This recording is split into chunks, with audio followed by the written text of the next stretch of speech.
In Philadelphia, between maybe from the 50s to the 80s, there was a mass, what can I say, a lot of people took their shahadas between the 50s and the 80s. And my father and my mother was in that exodus of Muslims who converted to Islam. Well, coming from a Christian background and converted to Islam. And their journey set up my journey. So growing up, the way our families dealt with marriage counseling was more of father knows best, mother be quiet, stay in the home. So that's what we saw. We saw mom did everything in the home, father did everything outside the home. Any type of marriage issues basically were covered up, quiet, you do what I say, and that's it. So the second generation of Muslims was those who were born Muslim between the 70s and the 90s. I was born in 1978. So we saw that as what marriage is supposed to look like. Marriage is supposed to look like the man does whatever he wants to do. The woman has to be quiet, stay in the house, and this is how we learned. If you had any problems, you were quiet and you just swept the problems under the rug. Now, when it came to imams, the imams were the ones who basically bought the building and turned it into a masjid. So they were the imams because they bought the building. It's my building. Therefore, I'm the most qualified and I'm the imam, and that's how it is. So those are the ones who were doing the leading the prayers, doing the marriages, doing the marriage counseling, and doing everything else. And the others who did marriage counseling were those who usually been married the longest. So they didn't really talk about techniques. They talk about what worked with me. I've been married 30, 40 years. Therefore, I know what I'm talking about. And let me show you how to be married. And that was really through wisdom. That was really through wisdom. That wasn't through any type of techniques. Could y'all hear me the whole time? I'm sorry.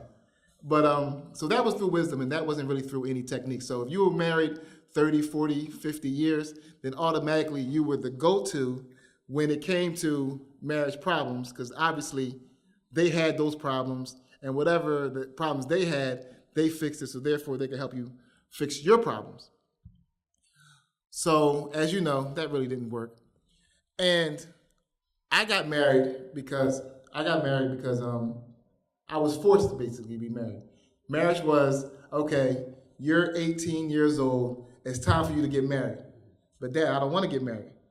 Shut up, get married. Because you have to save yourself and your family from the hellfire, and therefore getting married protects you from that. So I'm 19 years old, I get married.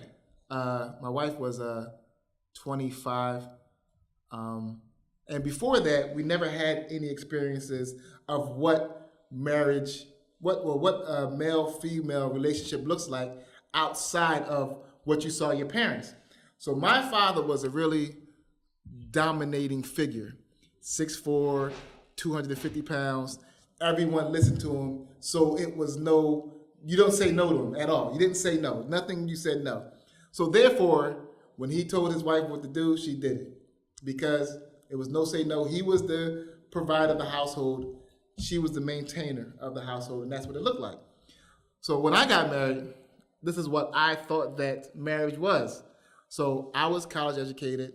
While I was going into college, my wife just finished college, and I was a chemistry major at that time, and she finished her degree in computer science. She was working, and I wasn't working because I was in college. So I tried to be like my father. Listen, when I get home from being outside all day playing basketball, have my dinner ready. And, she's like, hold up, I'm working. You're not working. Maybe, you should be the one doing the dinner. And I'm like, hold up, I'm the man. What are you talking about? Men don't do that. Men don't cook. Men don't clean. Men don't do any of that stuff. Because that was my experience, and I never seen my father do it. So it was really weird to go through that because I'm like, yo, like that doesn't make sense. You know, I'm the man. You're supposed to do what I say, and I say this, that, and the other, and you're supposed to do it. So then we started having problems. Of course, we go to marriage counseling sessions. The people we went to had 30, 40 years of marriage, and their experiences was my understanding of what marriage looked like. He was working his whole life. She was in the house, and you know he worked and for 30 years, then retired, and now he's the go-to person. His understanding of marriage was my understanding of marriage. So when we're going to counseling sessions, I'm like, yeah, see, I told you, you're supposed to do what I say. And this is getting reinforced because he's telling me, oh yeah, you're supposed to do this, that, the other. She's supposed to listen to you all the time. She's supposed to do this, supposed to do this, supposed to do this. And the wife is saying, yes, yes, yes. And then his wife, then my wife is like, but you know, I'm working and he's not working, and so what? You know, this is what it's supposed to look like. This is what marriage looks like in the Islamic community, of course. And so maybe 5 or 6 years of me attempting to be a man in the household did I get away with. And then we started having more problems. So you know where that went because it didn't really work out. So when I changed my major from chemistry to psychology, maybe in my 3rd year of college, I still didn't get it of what marriage actually looks like until I started reading how the Prophet sallallahu alaihi wasallam treated his wives. So it was a kind of a weird situation that I got this, like this is what marriage looks like in my community versus what marriage should look like in the Muslim community. So after I finished my my bachelor's degree, and then I started my master's degree, I started attempting to make the connection between Islamic psychology and cognitive behavioral therapy, which was my major. And I noticed it wasn't a lot of literature on Islamic psychology in here, and then trying to make that connection to Western thought or Western psychology. If you notice in Islamic psychology and also other older psychology, the issue is we. We are sick, we need to heal.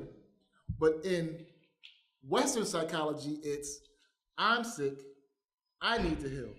And I know y'all heard the saying, it takes a village to raise a child.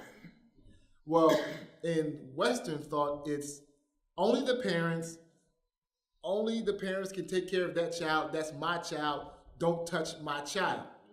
So now, if you take that thought, every problem that you have, you try to solve it on your own. And if you try to solve it on your own, it's because I can only deal with it and y'all don't understand my problem. Now, if you look at, when I say Islamic psychology, I mean from the perspective of our Prophet ﷺ, and then those who thought that way afterwards. And if you look at cognitive behavioral therapy, it's what we've, Dr. Beck and others, and how they viewed problems that they faced. So now I started looking at psychology differently, and I started looking at marriage differently. Marriage now to me at 38 is totally different than marriage to me at 19. And the way our parents, because I have a 17-year-old now, and I remember when I was 16, my family was talking about marriage from the get up. You have to get married, you have to get married, you have to get married. And we saw what marriage looked like, but we didn't understand what marriage actually was. Because all we saw was father, mother, do what I say. So that's what marriage looked like to us. So therefore, our generation, most of us had that problem of, okay, so marriage looks like this, that, and therefore it must be like that. Let me ask y'all a question. What do y'all think the divorce rate is in the African American community? 50%. If it was 50%, I wouldn't have a job. Because that's actually pretty good, because the average is 50%. 70% is close. I would say 85 to 90% of marriages end in divorce in the African American community. What do y'all think are the reasons why? Yes. No, is that within the African American Muslim community or African American Muslim community. That's the only one community I'm talking about. That's the only one I really understand and experience. African American Muslim community. What do y'all think? Yes. Pressure from economic injustice and white supremacy. Yes. That could be one. Anything else? Yes. expectations? Yes. That's actually a good one. Yes. Gender roles. Gender roles is really, really, really a good one. Yes. If the couple themselves are Muslims and they're converts, and the extended family is not, and they're getting mixed messages from the Muslim community and different messages from their extended family. That's a really good one also. And all of those are correct. Given the understanding of marriage in our community is only you get married not to fornicate. You don't get married to sustain a healthy relationship. You don't get married to your mate or your best friend. You only get married to not fornicate. So if you're getting this understanding of only get married to not fornicate, and then 5 years in, it's like, it's the same thing. Okay, now let me try something new, or let me try something different. You don't have that understanding of what marriage actually is. Coupled with, if you look at the dynamics of the African American community, the women make more money than the men.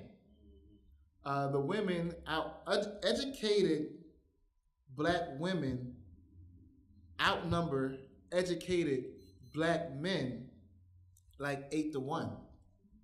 So you have 7 other women looking to get married, not being able to get married, and single for years, taking care of themselves for a long time.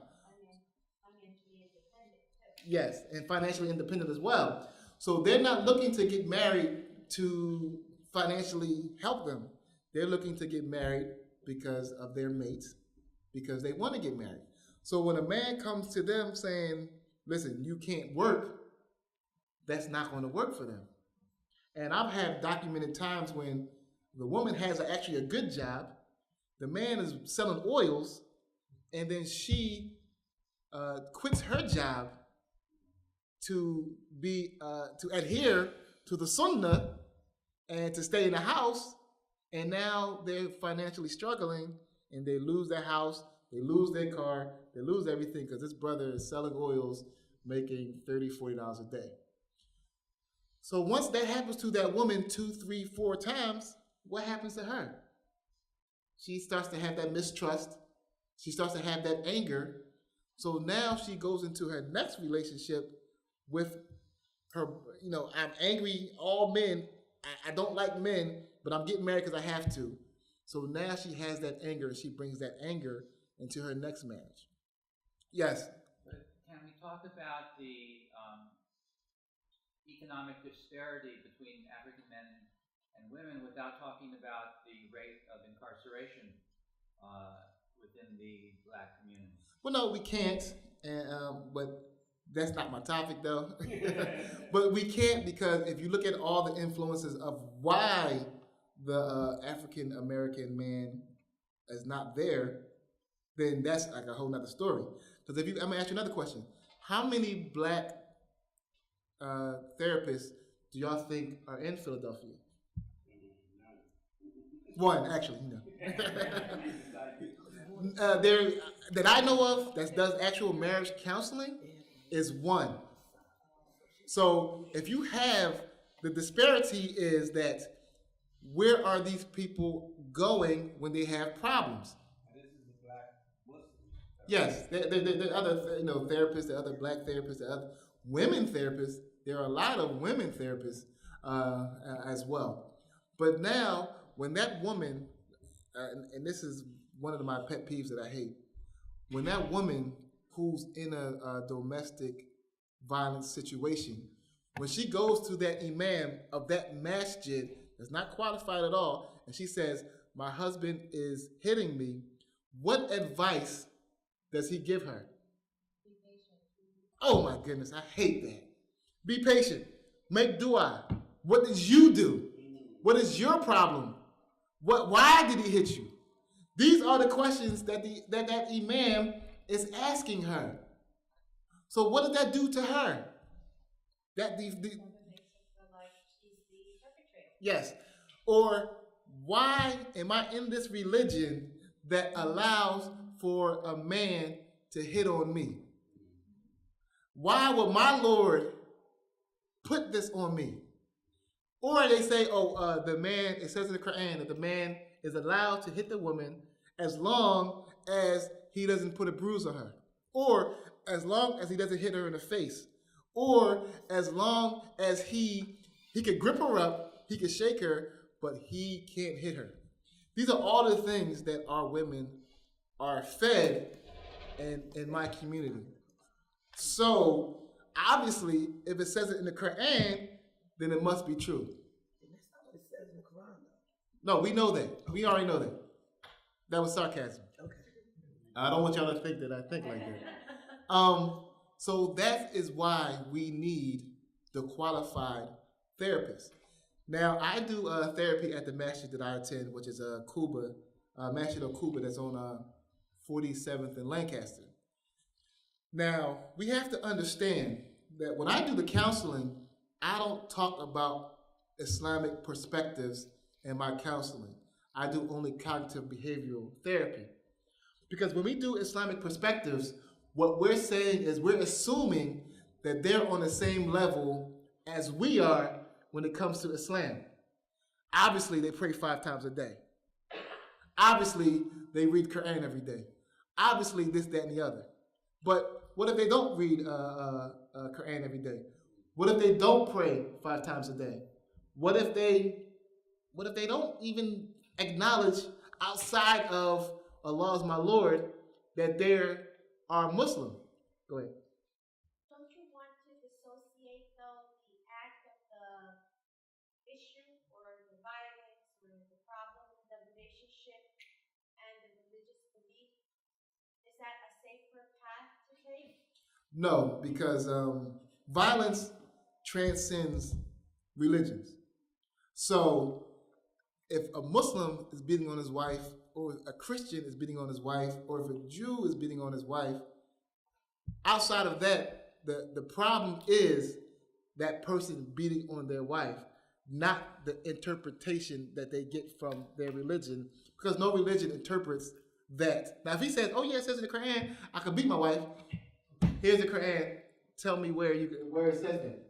Oh, it doesn't? Oh, okay, I thought that. Because now the issue is twofold. Why does that man feel as though it's all right to hit that woman? And then also, why does that woman feel as though it's all right to be in a situation like that? And when I say feel as though, I don't mean acceptance, because she's not accepting it, because obviously it's a problem. But some people, that man might equate, because he might see that love is hidden.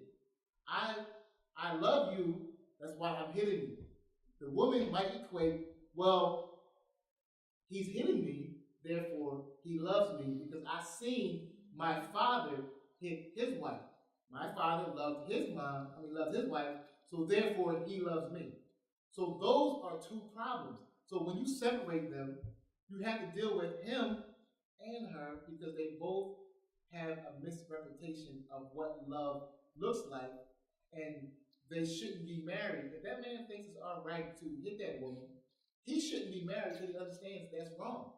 Not wrong from a religious perspective, well, on top of a religious perspective, an emotional perspective, in any perspective that he takes that, it's wrong. There's no way is able to justify that. There's no such thing as him able to justify that. And also, there's no such thing as her being able to justify that. If you look at numbers, if a woman is raised in a household where father and mother are alcoholics, there's a 75% chance that she marries someone who's an alcoholic because of the familiarity of that. We have to understand all behaviors are learned. And it might be instinctual from the beginning, but it's also learned of how you deal with it. Parenting is instinctual, but it's also learned. How you learn to be a parent is how your father parented you and how their father parented them. Now, go ahead. Let me just go back to using it lightly speaking. But in Islam, you say that Islam doesn't say it. But it all Doesn't say what? doesn't say that you can beat your wife. Okay? But in fact, it does in terms of interpretation. Get the ayah that says something about if you fear disobedience from your wife, chastise them, or not sleep with them, or you can beat them lightly. And that's the big problem with the Muslim community, because they interpret that, and there's a whole thing about the Arabic word beat, strike, and all of that. So in some sense, the imams are teaching the fact that you can physically beat them. So you can't say that they're not teaching that, because they are. No, I'm not saying that not teaching that. That's incorrect. Now, my understanding and my interpretation of that ayah is not beat at all. My understanding and my interpretation of that ayah is, what's going on? What's the problem? That's it. That's what I got. Admonishing is touching them as if you're making them aware, like, what's going on? Right.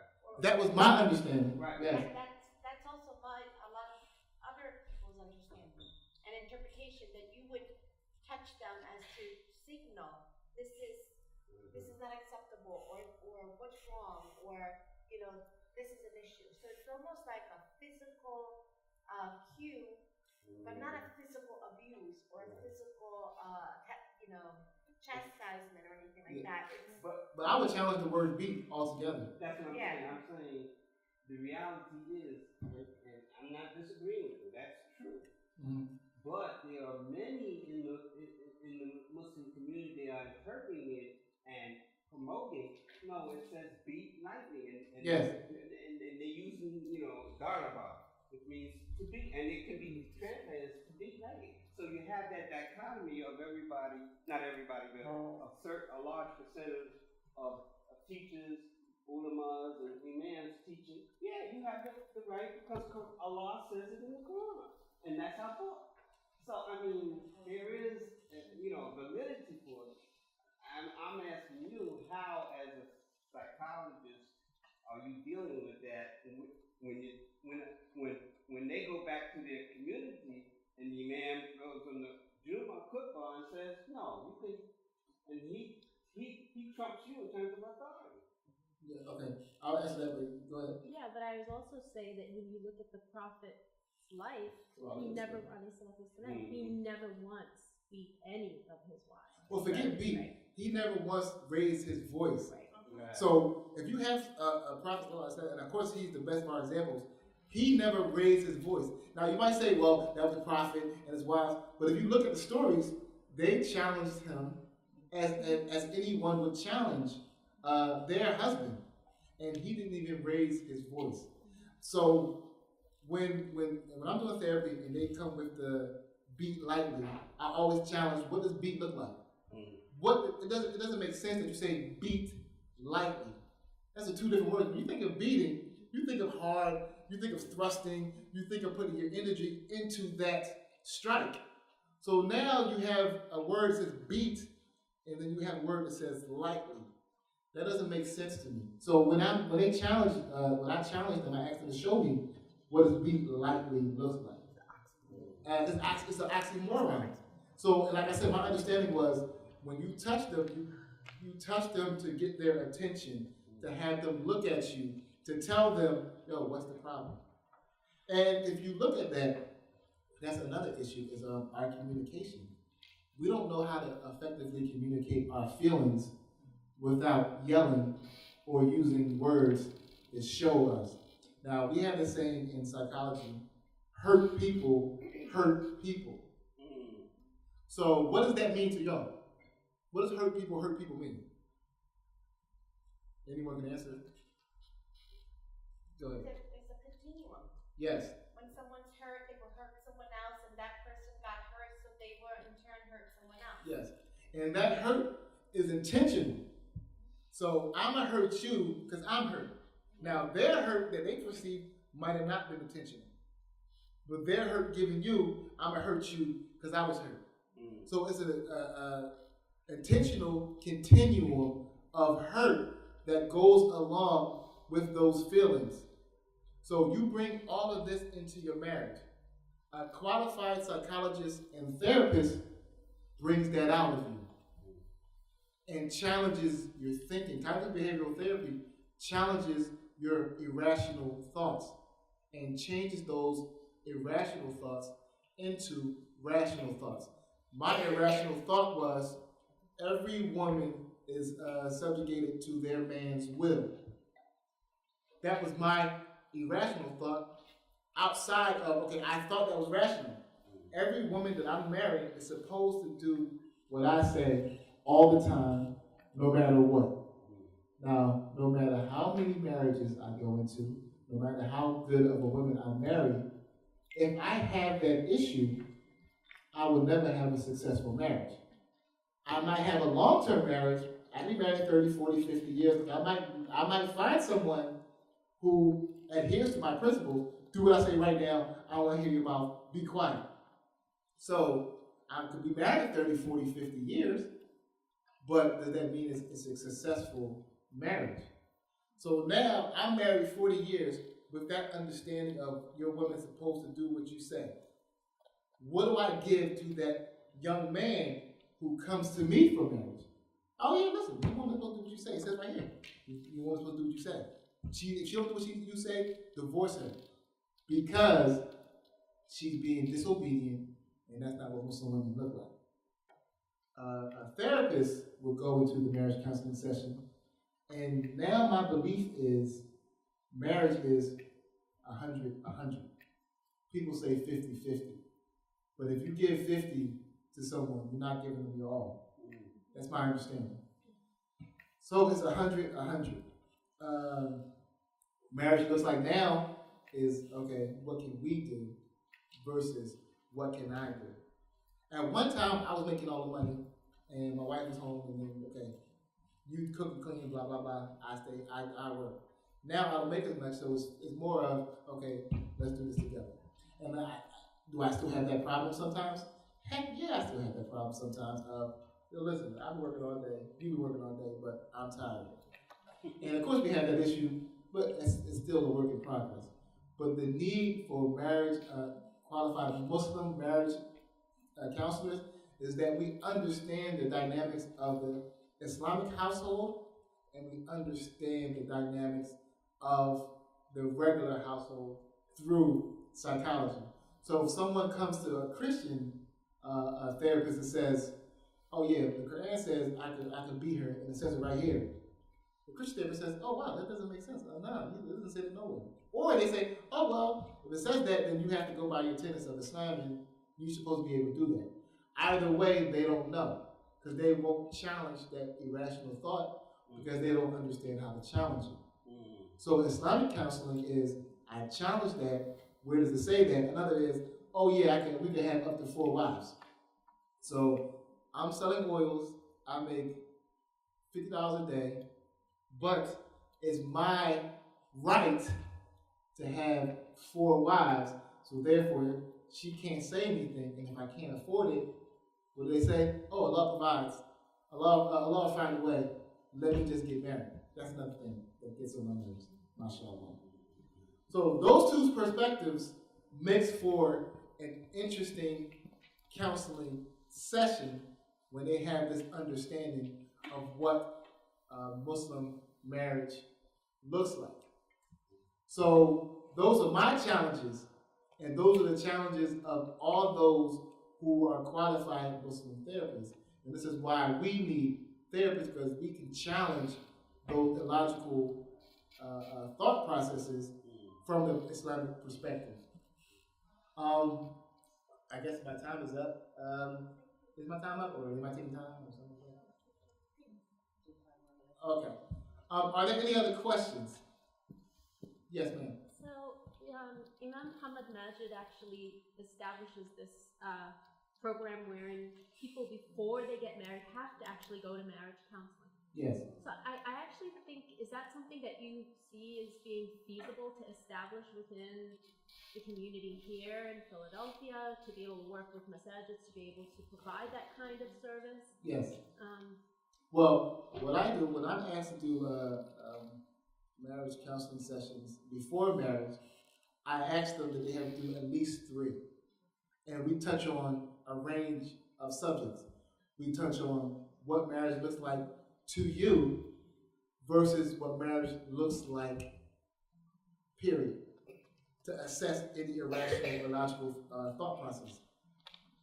How do you resolve conflict resolution? What does the marriage look like now versus 5 years versus 10 years? If you don't have any children, what if you have children? What are your dynamics of the marriage? What is his dynamics of the marriage? What does it look like? Okay, you're going to work, you're going to stay home. What does that look like? What are your expectations if you work? What are your expectations if you stay home? All those things are covered in our 3 sessions. And in Masjid Kuba, the Imam has, they do also the same thing, but it's more of an Islamic perspective. Do you pray 5 times a day? What do you think the Prophet says about marriage? What do you think about the Sahaba say about marriage? What does marriage look like to you? And the Maliki madhabs, things like that. I won't touch on those because I'm not qualified. Go ahead. So my question is, I like to unpack Islamic marriage, quote unquote. It's a Nephilim sort of image. And if you're defining, or you defined it previously, which we were under the impression of, or you were under the impression of at a young age, the fact that you get married to avoid, fornication and adultery.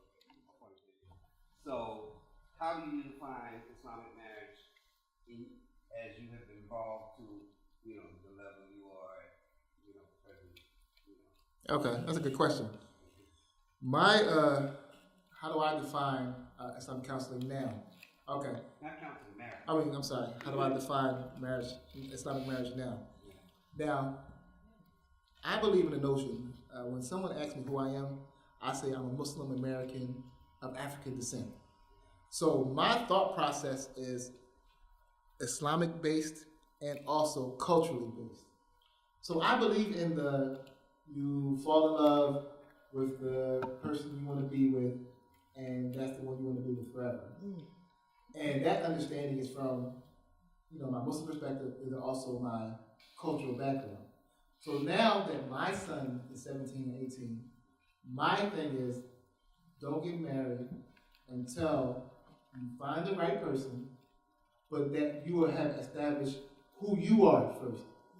Who you are meaning who you are in society. So my understanding of who I was in society at 18 was I'm the man, bow down to me. So that was my understanding. Now it's we are together, let's make it work. I am a part of the whole being marriage. Now once, son, you have that understanding of that you are a part of the whole and you're not the whole, then it's ready, it's time for you to be married, if that's what you desire. Yes. Brother Sahir, thank you for your Sahir. Sahir. It's very informative, and you hit the nail on the head by presenting the problem, the challenge that all the Muslim community are facing with imams. Yeah. They're not qualified and trained to do the training or to do the consulting that you just mentioned. Yes.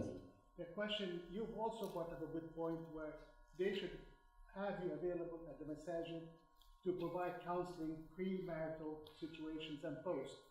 Are they accepting you to go there and make your services available, or they feel that they're qualified and they will need you? Most feel as though they're qualified and they don't need me. The masjid that I go to, which is Masjid Kuba, I actually created the counseling department there. Now, I will let my services to anyone, but what happens is that when I say I don't tackle it from an Islamic perspective per se, they automatically, Quran and Sunnah, that's the quote, Quran and Sunnah, you don't know Quran and Sunnah. And I have not been able to translate what I learned from Hadith, Quran, into the psychology that I have learned. And I'm reading up on that now, but I'll be the first one to say, yeah, I don't know how to translate that. I don't know how to read something in the Quran and make it for every day. And people don't understand, that's a skill. That, and it's funny because when I was reading about the history of Imam Shafi, before he went to Imam Malik, he was already Hafiz the Quran, and he already memorized the Muwatta. So when he went to him, he was asking the Imam to help him translate what he knows into everyday life, so he could make fatwas for people. And it was funny because now we have our scholars who are only our scholars because they have memorized a lot, or because they have learned one book. But they don't translate that into everyday life because our culture is unique. What we face now, can my wife get on birth control? That's a fifth issue.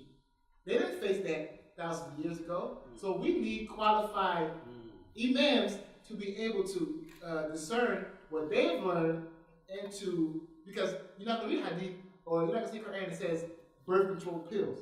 You're not going to see that. So how do you translate that? And that's what you have to be able to use your culture, use what you've learned, Islam, and use what you learned, hadith, Quran, hadith, and to translate that in your culture. You're not changing your religion, you're just using what you've learned in your culture and what you've learned in your religion to fuse the two, which inshallah one day I'll be able to. Yes. I did that in my practice myself. I'm a management family. Yes. And I was actually going to talk to you afterwards. me too. So I found some books. So I was reading some books about therapists. Can you hear me? Yeah. But it's mostly geared towards management family from the systemic perspective. Yes, exactly. And there was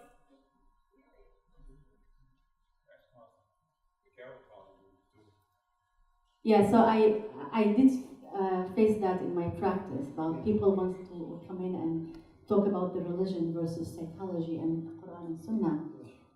But I often find myself challenging what's their understanding of the Quran and Sunnah. And I have one particular client that recently came and he was calling people who don't follow exactly his understanding of the Salafi madhab, that they are munafiqs. So, which means hypocrites. So they were calling every other person who, so I found these books about marriage and family therapy in Islam, like several of them that I kept reading, and then trying to,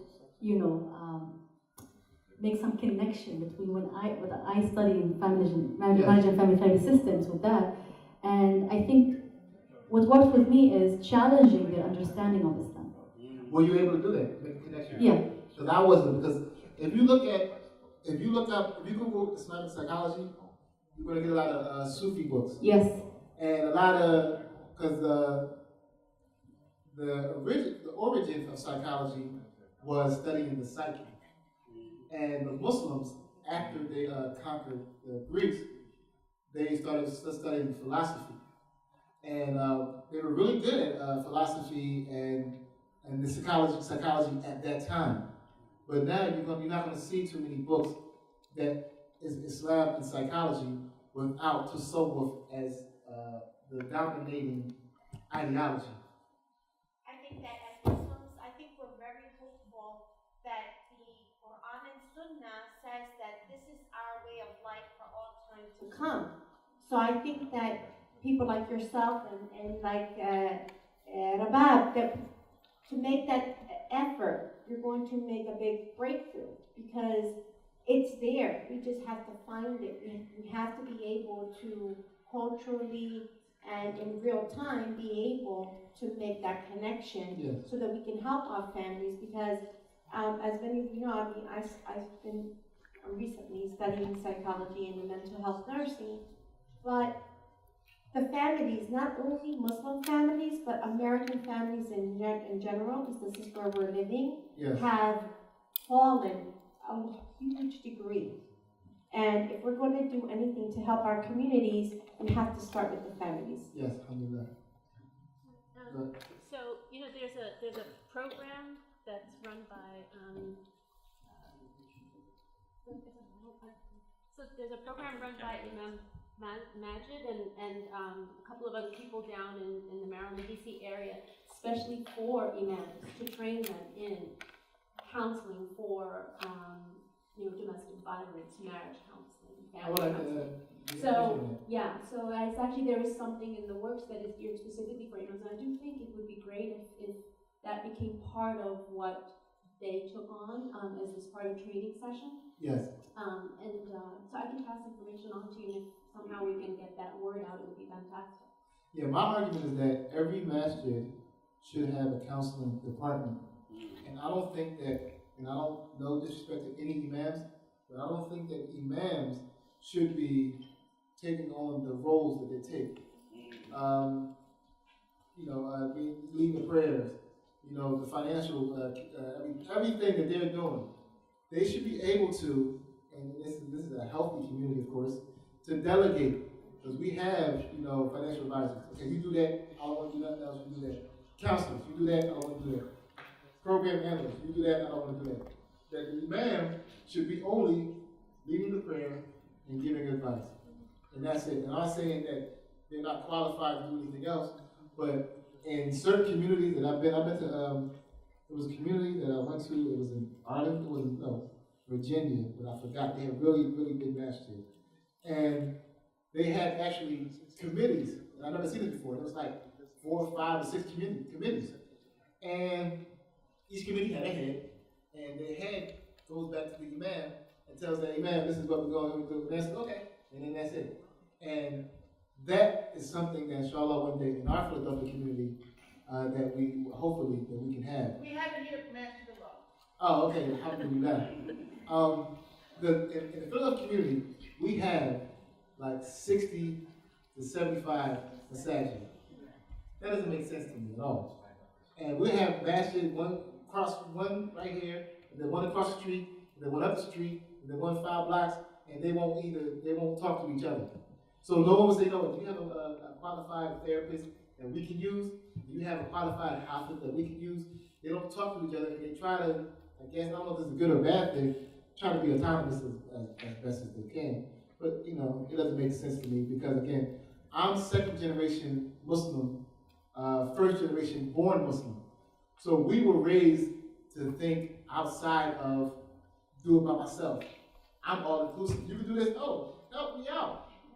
And our fathers wasn't like that. They had a real mistrust of governments, of people, of anything. You know, I'm doing it on my own.